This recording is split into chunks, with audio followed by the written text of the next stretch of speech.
উজান থেকে নেমে আসা ঢলে কাপ্তাই হ্রদের পানি বেড়ে প্লাবিত হয়েছে রাঙ্গামাটি জেলার নিম্নাঞ্চল। এ বিষয়ে জানাতে রাঙ্গামাটি থেকে যোগ দিচ্ছেন সহকর্মী জিয়াউল হক। জিয়া।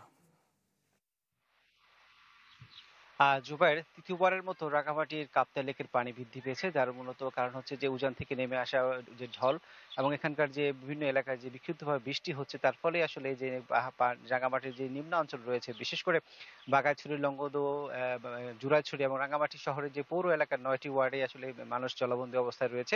আমরা এই বিষয়গুলো কথা বলার চেষ্টা করেছিলাম যে রাঙামাটি সদর উপজেলা নির্বাহী অফিসার ওনার সাথে যেটি উনি জানিয়েছেন, রাঙামাটি যে পৌর এলাকার ৯টি ওয়ার্ড পানিবন্দী রয়েছে এবং সেখানে প্রায় ৩,৫০০ মানুষ এখন জলবন্দী অবস্থায় রয়েছে। এছাড়া জেলা প্রশাসনের সূত্র থেকে যে জানানো হয়েছে, বাগাইছড়ি কিছু এলাকা এখনো পর্যন্ত গত ২ মাস ধরে আসলে পানিবন্দী অবস্থায় রয়েছে সেখানকার ২টি ওয়ার্ডের মানুষ। এবং এছাড়া জুরাইছড়ির কিছু এলাকা রাস্তাঘাটে ডুবে যাওয়ার ফলে যেখানকার যে উপজেলার সাথে যে সড়ক যোগাযোগের সেটি আসলে ব্যাহত হচ্ছে তিনি জানিয়েছেন। এছাড়া রাঙামাটি লংগদু উপজেলার বেশ কিছু এলাকা নিম্নাঞ্চল প্লাবিত হওয়ার ঘটনা ঘটেছে, যার ফলে আসলে পুরো এলাকায় যে রাঙামাটি জেলার সবকিছু মিলিয়ে আসলে প্রায় ৪,০০০ মানুষ পানিবন্দির তথ্য জেলা প্রশাসন থেকে জানানো হয়েছে, যার ফলে যে মানুষজনের আসলে রান্নাবান্না এবং সুপ্রিয় পানির সংকটের কথা তারা আমাদের জানিয়েছেন। এছাড়া জেলা প্রশাসনের পক্ষ থেকে বলা হচ্ছে যে ত্রাণ সামগ্রী কার্যক্রম ইতিমধ্যে তারা গতকাল থেকে শুরু করেছে।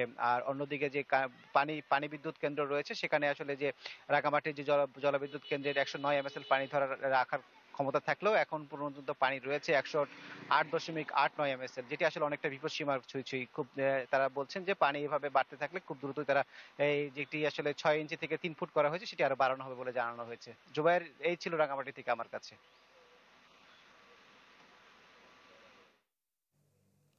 জিয়া, ধন্যবাদ আপনাকে। দর্শক, উজান থেকে নেমে আসা ঢলে কাপ্তাই হ্রদের পানি বেড়ে প্লাবিত হয়েছে রাঙ্গামাটি জেলার নিম্নাঞ্চল। সে খবর জানাচ্ছিলেন সহকর্মী জিয়াউল হক।